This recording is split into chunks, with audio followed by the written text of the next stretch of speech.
Ndugu zangu, habarini za saizi. Ndugu zangu, mimi kwa majina naitwa Hussein Hamza, au ukipenda unaweza ukaniita Dr. Kanyau. Dr. Kanyau najishughulisha na tiba asili. Sasa napenda kuwaambia ndugu zangu nyie mnaoona kazi hii ni kazi nyepesi. Mimi nawaambia kazi hii sio kazi nyepesi.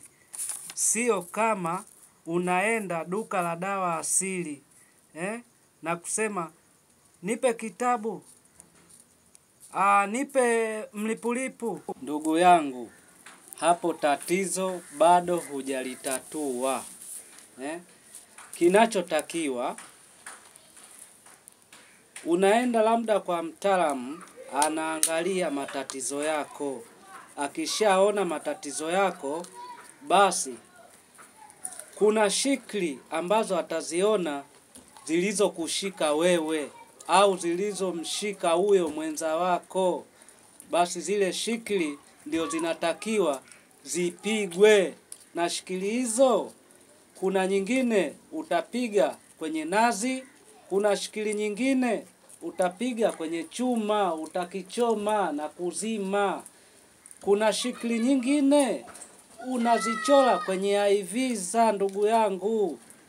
Sio kama unaenda tu duka la madawa na kuchukua dawa na kwenda tu kwamba kaoge, kachome.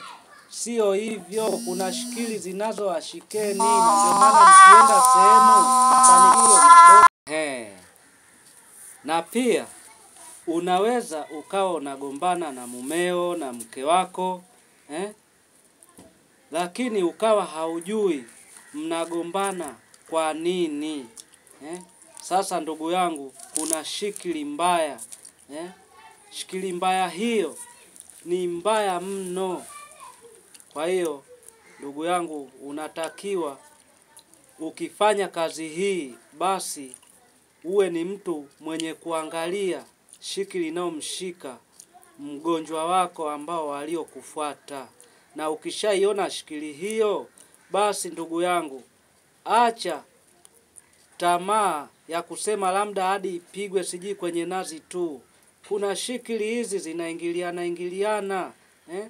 Hata ukija kuingia ndani kabisa kwenye nyota labda ya mteja wako, mule kuna koo ambazo kuna shikili zilizoingiliana mule.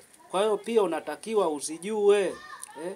Kuna shikili ipo kwenye moto, lakini unaambiwa herufi hiyo inaanza kwenye nani ya maji. Kwa hiyo unatakiwa vyote hivyo uvifahamu ndugu yangu. Hii sio kazi ya lele mama. Kwa hiyo ndugu yangu, wewe unaonitazama, mimi kitu ambacho ninachotaka kusema, kama hauna sehemu ambao unaoifahamu vizuri, ndugu yangu, usione aibu.